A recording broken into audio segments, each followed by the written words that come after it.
is one of the oldest sayings in politics. You got to dance with them what brung ya. And what it means is that when you get to office, when you get to public office, you vote with the folks who put you there. And that used to mean your constituents, the people who voted for you.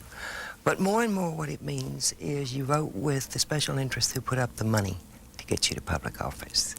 And part of what this book is about is the corruption of the American political system by money. It's not as though American politics had ever been pristine and pure. Of course not. Money has always been there. But money nowadays is the dominant factor by such an enormous margin that I think it is making not just a qualitative, but a qualitative difference in American politics. It's a pickup truck. It's just a picture of me in a pickup truck. Sure. I'm down in Austin, Texas, right near where I live. I drive a pickup truck myself, but that is not my pickup truck. That's an old one. They love some kind of Texas connection. They always like to put something up on the cover that reminds people that I'm a Texan. Well, good Lord, there's a question. I think my own feeling is that Texans are just like everybody else, only more so. That there is a slight quality of exaggeration, a slightly larger-than-life, pie-eyed quality about the whole state that makes it a lot of fun. I love to tease Lubbock. It's out in West Texas, and it's just as flat as a pancake, and I must say, to the uninitiated eye, it does not appear to be one of the world's more attractive cities, but that's because you don't know the people there. They are just as straightforward and open-hearted and good as they can be. I believe that's right. Of course it's true. You can't make up stuff like that, and you never need to make up anything in Texas because bizarre and strange things just always happen as a matter of course. East Texas is the very southern part of the state. In fact, I sometimes think that East Texas is more like the Old South than the Old South is anymore. About 50% of the population there is black. It was plantation, cotton farming part of the state. But West Texas is a totally different kettle of fish. It's the dry, ranching part of the state. There are a fair number of Hispanics out in West Texas, and in South Texas now they're the majority. But the western part of the state looks more like what you would think of Texas in a cowboy movie. The opening of every day in the session, we have prayer, and we need it. The ledge. It gets too long to write legislature every time you need to talk about what they've been up to.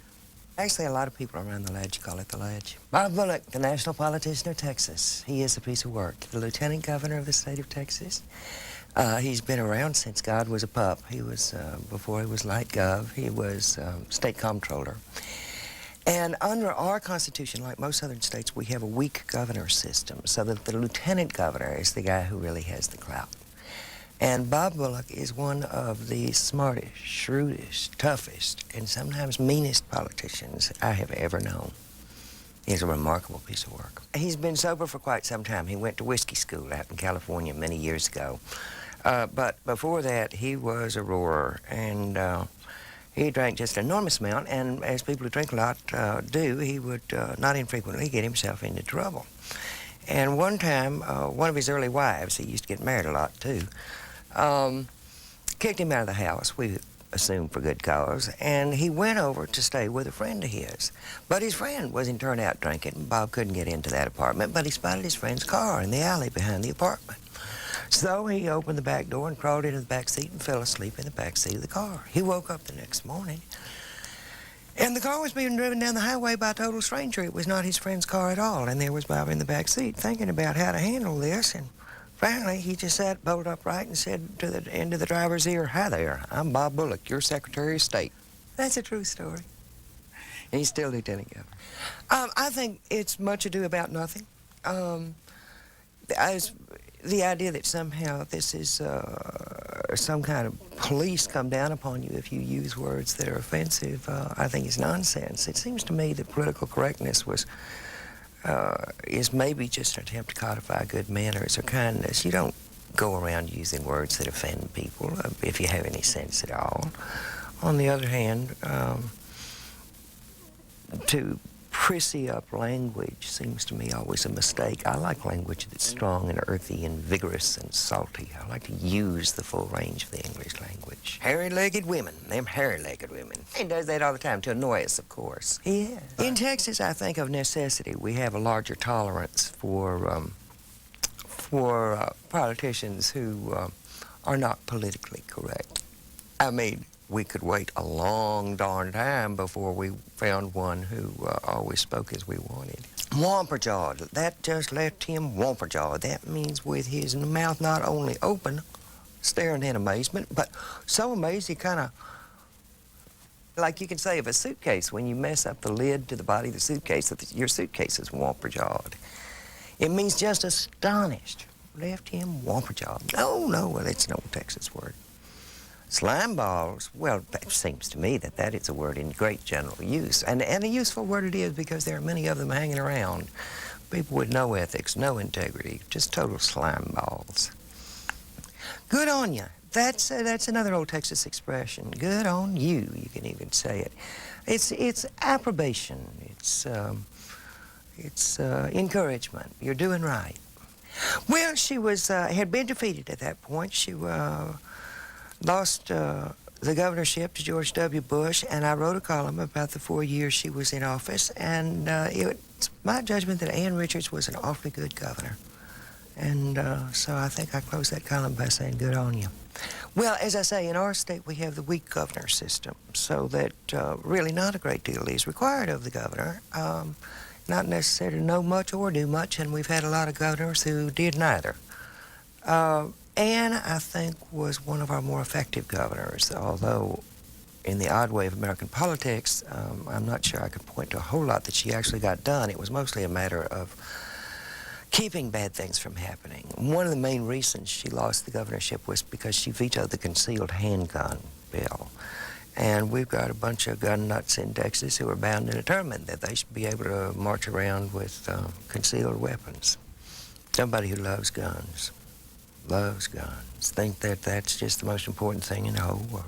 Know lots of them.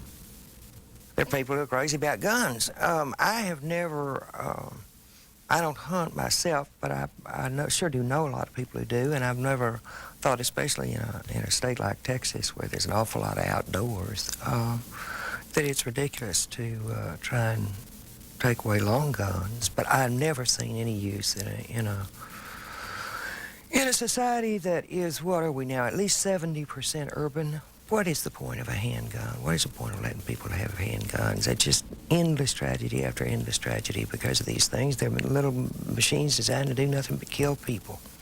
And the amount of people in this, number of people in this country who get liquored up or have no sense to begin with, get furiously angry and go and kill one another, I just think it's ridiculous.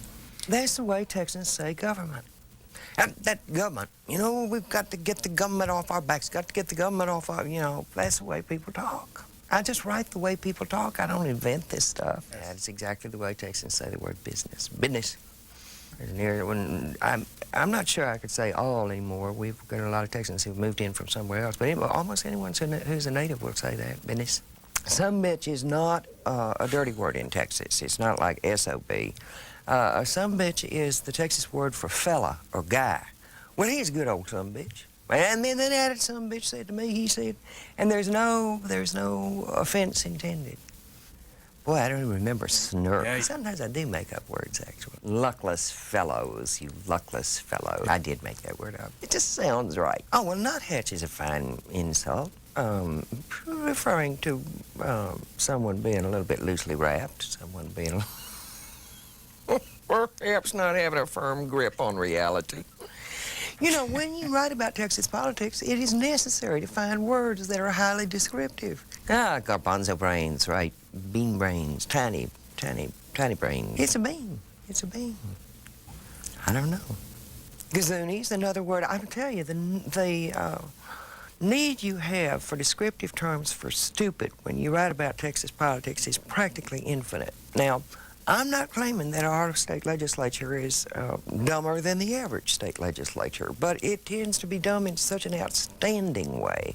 It's, again, that Texas quality of exaggeration and being slightly larger than life. And there are a fair number of people in the Texas legislature, of whom it can fairly be said if dome was dirt, they would cover about an acre. And I'm not necessarily opposed to that. I agree with an old state senator who always said that if you took all the fools out of the legislature, it would not be a representative body anymore. That's right. Seems to me if you're going to do something, if you're really going to get something done, you're going to tick somebody off pretty seriously. And I am more and more persuaded that politics itself is the art of finding that thin, tiny sliver of daylight in the huge wall of obstruction that prevents anything from getting done about anything. I live in Austin, Texas, the state capital. Since, let's see, this go-around since about 85, 86. I had lived in Austin earlier. I was co-editor of the Texas Observer back in the 70s. No, I'm from East Texas originally. Where? I went to high school in Houston, Texas. Well, I sort of fell into it backwards. When I was coming up, about the only talent I ever showed aside from basketball, which looked like it would be pretty hard to make a living doing that, was for writing. And I loved to read, and my only interest, my big interest, love, besides literature, was politics. So I sort of fell naturally backwards into journalism. Combine writing and politics, and there you are with journalism. Well, my first political involvement was in the civil rights movement. Well, I came along at a time when if you were young and idealistic and in the South, that was, you pretty much were drawn to that. My family is quite conservative. My father is, I would say, extremely conservative. Yes, he is. My mama, bless her heart, passed on. I sometimes think it may have been my mother's fault. My mother tried. She would certainly assure you, without success, to drill good manners into my head. And in some ways, I think that manners are just a formal expression of how you treat people. And in the way black people were treated before the civil rights movement, it was clear to me, was very wrong. It was an easy call. Yeah, both Republicans, lifelong. My mama was ditzy, there's no question about it. She truly was. She was absent-minded. She was fuzzy about the practical details of life. And of course, it made for some hilarious stories, and we loved to tease her. Yep. Horrible housekeeper. Mm-hmm. My mother had her druthers, so she would not be up and bustling about doing things. She liked to sit a lot, watch television, eat, talk. She enjoyed people. She was an absolute charmer. 3 kids, and my sister is now teaching school in Albuquerque, New Mexico. My brother's a lawyer in Berkeley, Texas. Smith, it's a good school.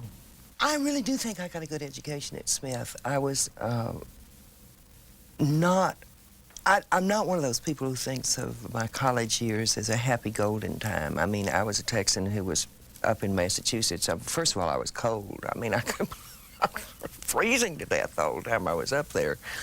And I found Yankees rather, in some ways, chilly and difficult compared to the Texans I was used to. But I do think I got an awfully good education. Grateful for it. History.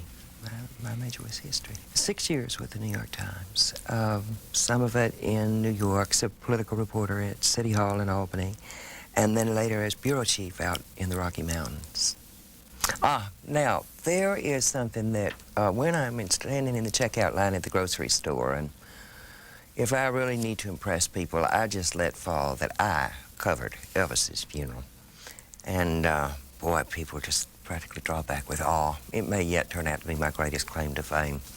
I was sitting in the New York City Times one day when I noticed a whole knot of editors up around the desk having a great scrum of concern. You could tell it looked sort of like an anthill that had just been stepped on. And it turned out the New York Times has a large obituary desk, and they prepare obituaries for anybody of prominence who might croak. But it turns out, you may recall that Elvis Presley died untimely, and they were completely unprepared. Now, this is an enormous news organization. They have rock music critics and classical music critics and opera critics, but they didn't have anybody who knew about Elvis Presley's kind of music. So they're looking across a whole acre of reporters, and you could see them decide, aha, Ivins. She talks funny. She'll know about Mr. Presley. So I wound up writing Elvis's obituary for the New York Times. I had to refer to him throughout as Mr. Presley. It was agonizing. That's the style at the New York Times, Mr. Presley. Give me a break. And the next day they sold more newspapers than they did after John Kennedy was assassinated, so that even the editors of the New York Times, who had not quite, you know, been culturally attuned to Elvis, decided that we should send someone to report on the funeral, and I drew that assignment. What a scene it was. That's exactly what he said. Shame Elvis had to die while the Shriners are in town, and I kind of raised my eyebrows, and sure enough, I realized what he meant after I'd been there for a while. Because, you know, Shriners in convention, I don't know if you've ever seen a whole lot of Shriners in convention, but they were having a huge national convention that very week in Memphis. And they tend to wear their little red fezzes, and sometimes they drink too much, and they march around the hotel hallways tooting on New Year's Eve horns and riding those funny little tricycles and generally cutting up and having a good time. That's your Shriners in convention, always something very edifying and enjoyable to watch.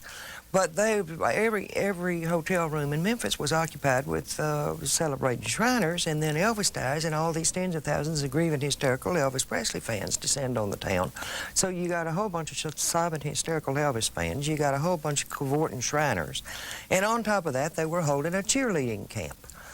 And the cheerleading camp, I don't know if you're familiar with the ethos of the cheerleading camp, but the deal is that every school sends its team of cheerleaders to cheerleading camp, and your effort there at the camp is to win the spirit stick, which looks to the uninitiated eye a whole lot like a broom handle painted red, white, and blue, but it is the spirit stick. And should your team win it for 3 days running, you get to keep it, but that has never happened.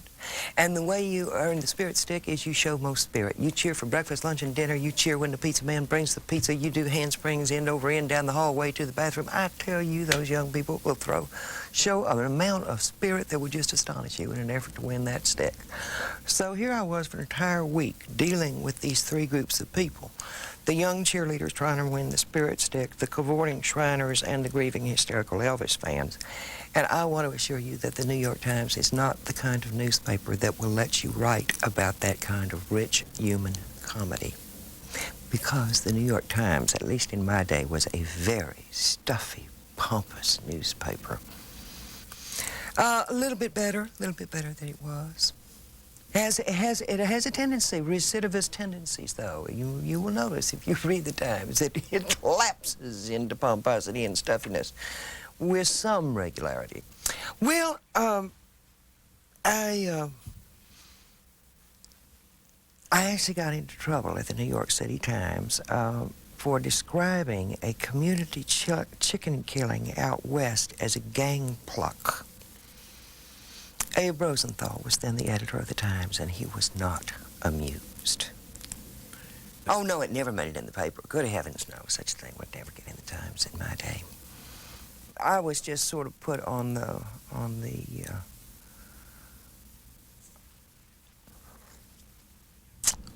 S list, we used to call it at the Times. The shit list. What the hell? These people are grown-ups. Well, I decided that I didn't have enough time in my life to waste trying to get off the New York Times shit list over a silly thing like that. And I got a call from the Dallas Times Herald, and what they said was, come home and we will give you absolute freedom. You can write whatever you want, about whatever you want to, and you can say whatever you want to. And you know, in the newspaper business, it doesn't get a lot better than that. Almost never. And if they changed anything, they would bring it to me, and I would look at it and say, you're absolutely right, let's change that. Since 1990, 3 times. That's not at all unusual in our business. These giant media corporations keep merging, and you keep getting bought by somebody else and somebody else. The single meanest line I ever heard said about anybody.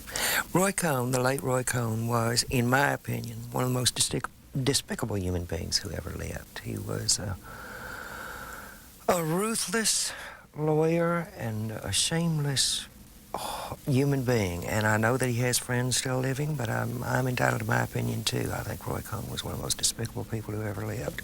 And he was, in fact, Cy Newhouse's lawyer, the lawyer of this great magnate, this media magnate, Newhouse. I never worry about biting the hand that feeds me. You know, I realize that's an old saying, but I think you're much better off telling the truth. Why would I've never worried about offending the powers that be. Same like I'll deal with the Times Herald. We just, if they have a problem, they bring it to me, and I almost always agree that whatever they think needs to be changed, but it rarely happens. Last year, 1997, I got to teach at the University of California at Berkeley just for 1 quarter, and it was the first time I'd ever really taught, and I loved it.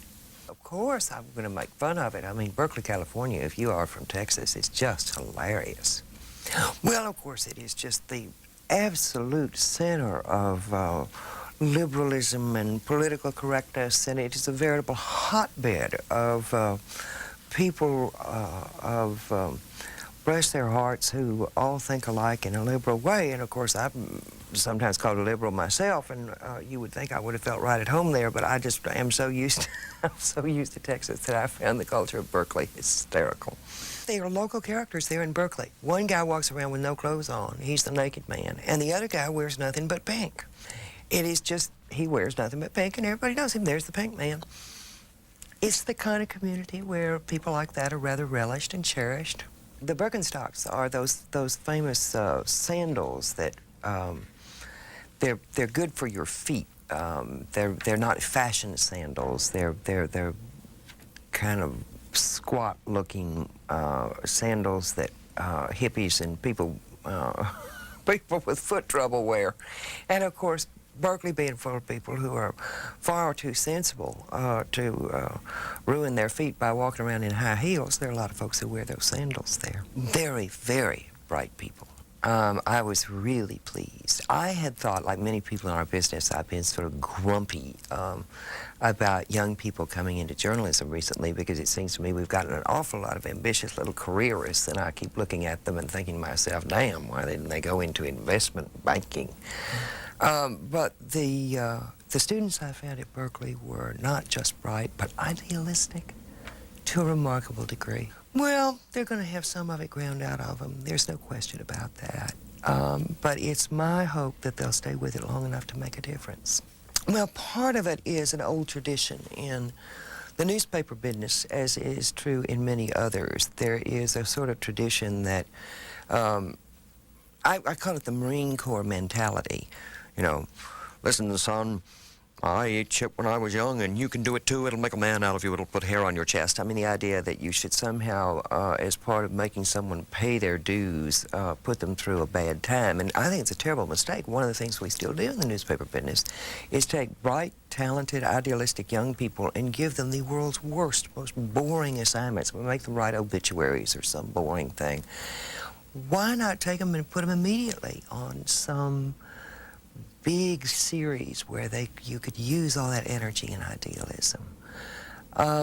I've always thought that was a mistake, the way we treat young people in our business, and it's true in a lot of fields. It's funny, people will get upset at what they think is vulgar language, forgetting that words often have dual meanings.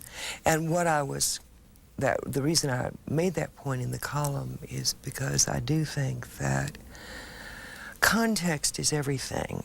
And this was in a column about criticism and indeed censorship of a television program from which snippets had been taken that made it look as though it were some, you know, very prurient, salacious program, when actually it was a very fine and intelligent program. McNamara's book, in which he essentially apologized for Vietnam and admitted that it was a terrible mistake, had just come out. And what interested me was the reaction. There were an extraordinary number of people who sort of refused to accept McNamara's apology. And I am of the Vietnam generation. It was a war I oppose very strongly. It's one of the most horrible events in the entire history of this nation. Mistake is a word that barely covers that tragedy. But it seemed to me impossible not to accept and recognize McNamara's finally, painfully having come to the realization of not only having been wrong, but the terrible cost of having been that wrong. Robert Strange McNamara, that middle name was always telling, I thought.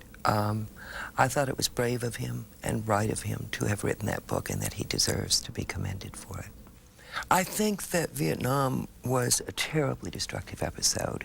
And it's interesting to me as somebody who was young in the 60s to hear now the constant references to the 60s as though sex, drugs, and rock and roll were the only things that happened. I was very, like many young people in the 60s, I was very political. And as far as I was concerned, the 60s were about first the civil rights movement and then the anti-war movement. And I missed sex, drugs, and rock and roll entirely. Damn, what a fool. But it was a time I thought of great idealism, and then when the country got dragged into Vietnam, I think it dragged a lot of people into despair and cynicism and nihilism because it was just so stupid. Yeah. Don't mind. A lot. I think that if you are in a position of political leadership and you don't question yourself, you're apt to go very wrong. I think a becoming degree of self-doubt is one of the best qualities we can look for in leaders. Yeah. But I think a lot of people are looking for certainty. They are very, very uncomfortable with the idea that things are never going to be cut and dried, that there's never going to be a set of rules that always apply. I'd pick humor, of course. Well, I do think it's important, and I do try to write about politics in a way that makes people laugh.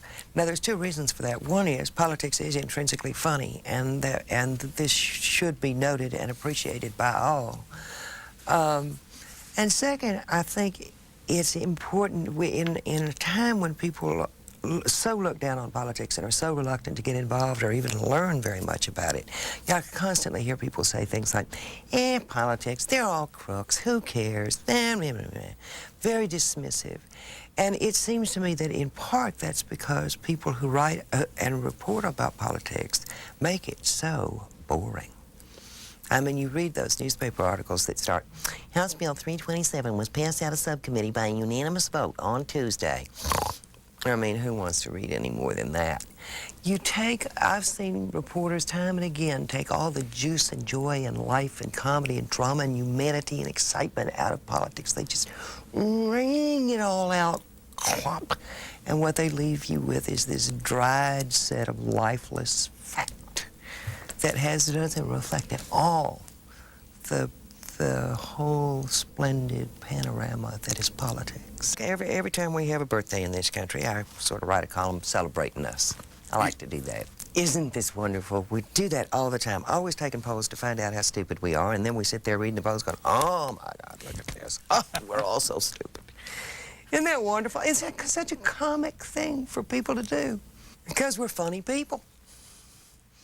I swear that's true. I've been up to Canada. That is their national motto. Now, let's not get excited.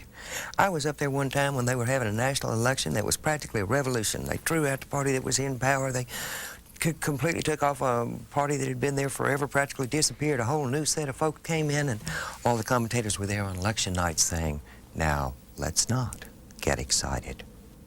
When they win the World Series, instead of cutting up and going wild and people downtown honking and dancing the way they would in America, the Canadians always go, this is quite wonderful, but let's not get excited.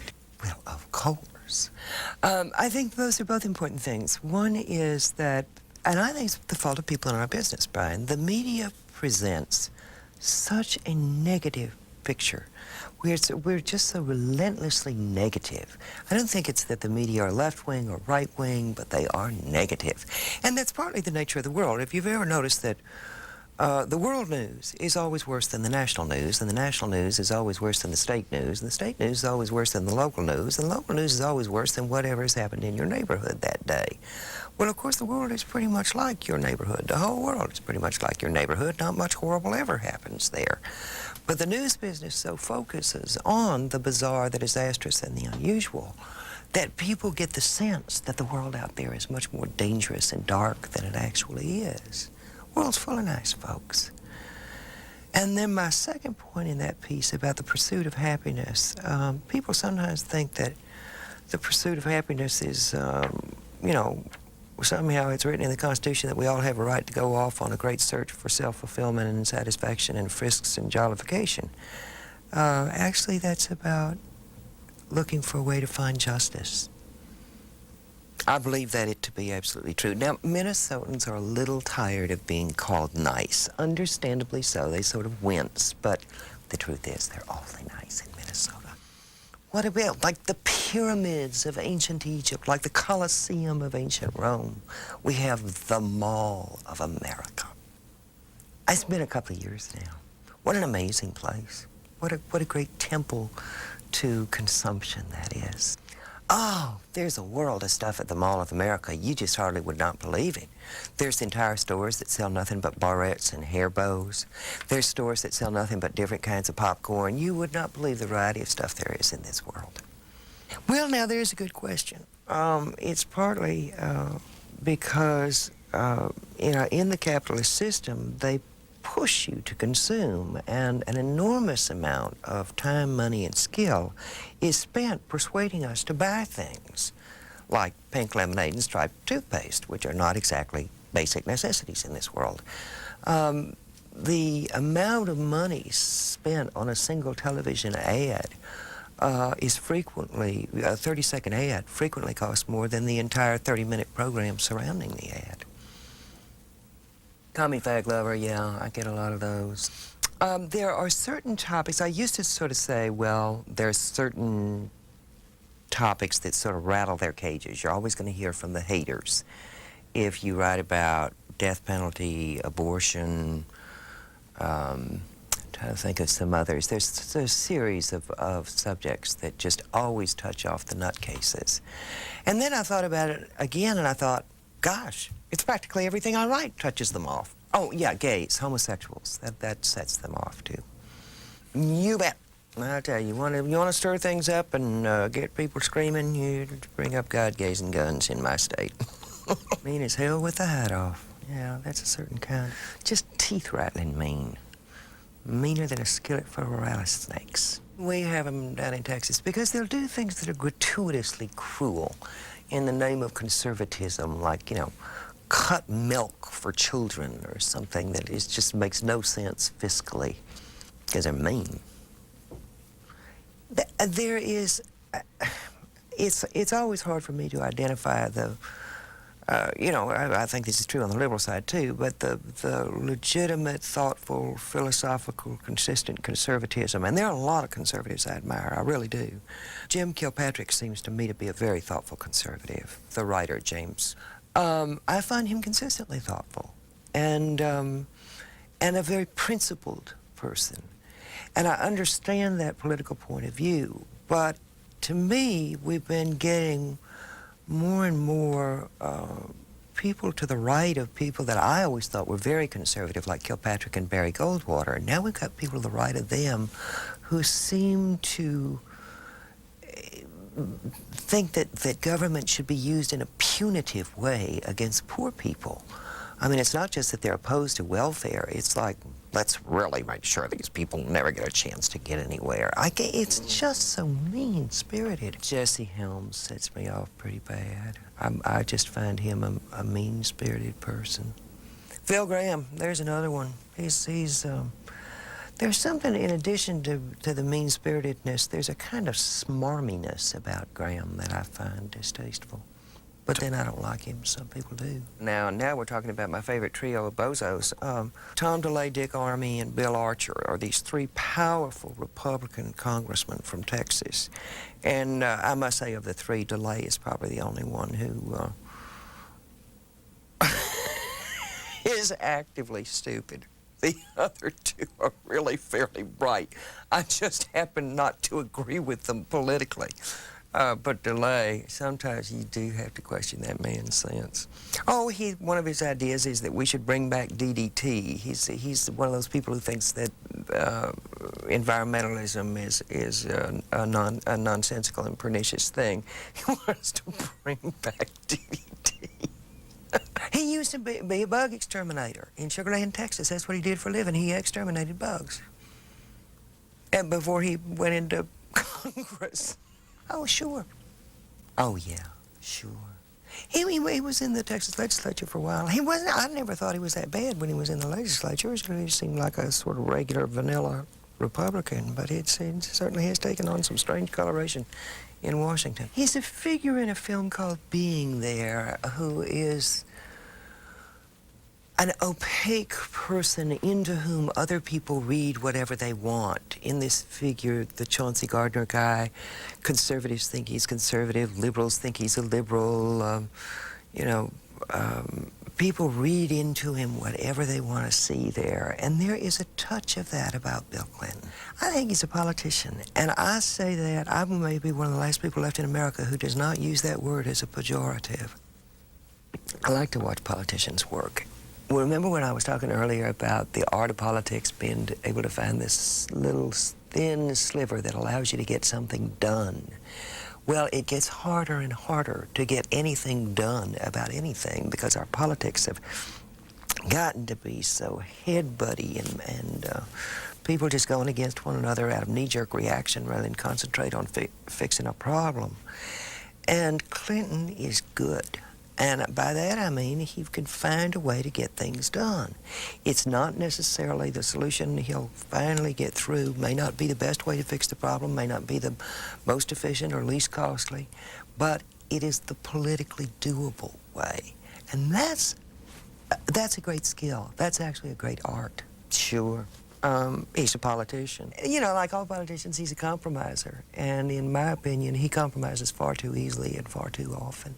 He'll often give away 9/10 of the loaf just to get one slice. Seems to me you ought to hold out for at least half. There is a bunch of people, almost all of us women, but a couple of men go along too, and we have been, for many years now, taking outdoor wilderness adventure trips together.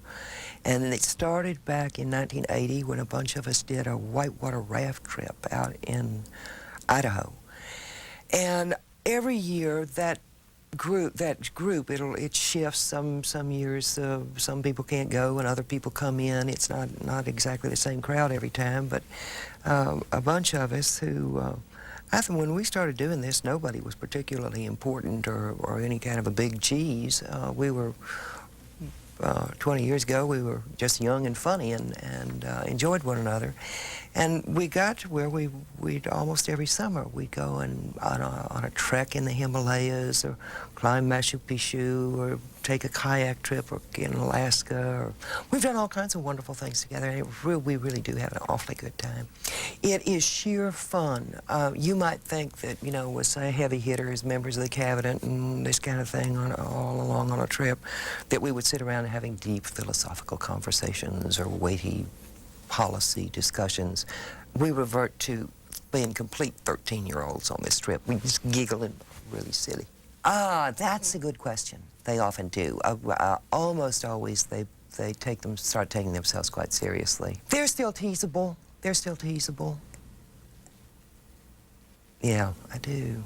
Now, more in Donna than in Alice Rivlin. Alice Rivlin seems to me to be a wonderfully consistent human being. I think Donna is the same good person she always was, and she's trying to, I think everything that she tries to do is good. I mean, I think all the policies are good, and of course she is remarkably effective in government. But I see in Donna I guess it's just being used to dealing with people in your daily life who are household names in the rest of the country. Sometimes you get the impression that she's so used to dealing with big names and big people and important people that maybe she's not hanging out enough time with people of no particular distinction but great delight. Well, he knows perfectly well that my opinions are sort of on the left side of the political spectrum. I consider myself a populist rather than a liberal, but I'm not worth quarreling over. A populist is somebody who sees politics more from an economic perspective than an ideological perspective. I often argue that I don't think politics is a spectrum that runs from right to left. It's a scale that runs from top to bottom. And I think the only real political questions are who's getting screwed and who's doing the screwing. I've often wondered, in fact, I'm glad my publisher called him and asked him for the blurb and that I didn't. I think it's bad policy for a journalist to owe a politician. I really do. Yeah. Oh, yeah. Oh, yeah, Jim is one of the great Texas populists. You know, the populism started in Texas. I mean, that's where the movement first came, out of that thin, stony soil in the central hill country of Texas. And for years, we had wonderful populist representatives, Wright Patman in Congress and Sam Rayburn, Ralph Yarborough in the Senate. And the best Texas politicians were always at least part populist. But it's, I don't think we have anyone in public office anymore who really counts as a true populist. Sure they did. He carried water for the oil companies in the 1950s constantly. He was the senator from Texas Oil when he was in the Senate. Oh, yes. The Lord impersonation problem. This has worried me considerably. Right. I'm very fond of writing for small progressive magazines that pay in the high two figures. This is the kind of fiscal sanity that has made me the woman of great wealth that I am today. This cad claiming to be God. What happened was a bunch of folks from Floydada, Texas. Floydada, Texas. It's up in the Panhandle. It's a particularly undistinguished town. And a whole bunch of them believed that the Lord had told them to get naked, get in the car, and drive to Louisiana. And they get as far as Vinton, Louisiana, and their car hits a tree, and to the absolute astonishment of the people who saw it happen, out of this car come about 20 naked people, including a bunch of kids who were stuck in the back. I think it was more than 20. I can't remember the exact number. But there was just quite a few of them squashed all in there together. And they explained, as they were standing there on the street in Vinton, Louisiana, with their car driven into the tree, that the Lord had told them to do this, which of course increased the astonishment of the police of Vinton, Louisiana even more. And so I'm addressing this phenomenon by saying, you know, I do not believe it was the Lord who told them to do that. There is this fellow who runs around impersonating the Lord. And many a time people will tell you, God told me to do this. But it's that fellow who impersonates the Lord. It's not the Lord at all. It's a real problem. I find that all too often, especially those guys. Have you noticed how often people who used to be television weathermen now run for public office? They all have really good hair and no brains. Now, I don't mean to put down weathermen as a class, but I'm sure there are redeeming exceptions among the weathermen of the nation. But I just am speaking of a common kind of weatherman. I find more and more that people who go into politics seem to me to somehow they don't have much depth, they don't have much fire, Lord only knows what makes them run. There was a remarkable week in my life when a bunch of Texas lunatics holed up out by Fort Davis, Texas, and demanded that Texas be allowed to secede from the rest of the country. And it touched off quite a media storm around the world, and as the resident authority on Texas lunatics, there I was getting telephone calls from places like Bombay. Miss Ivins, is Bombay Times calling? Can you explain, please, the people in the Fort Davis? And I would, yeah, I can explain them. They are just crazier than shithouse rats.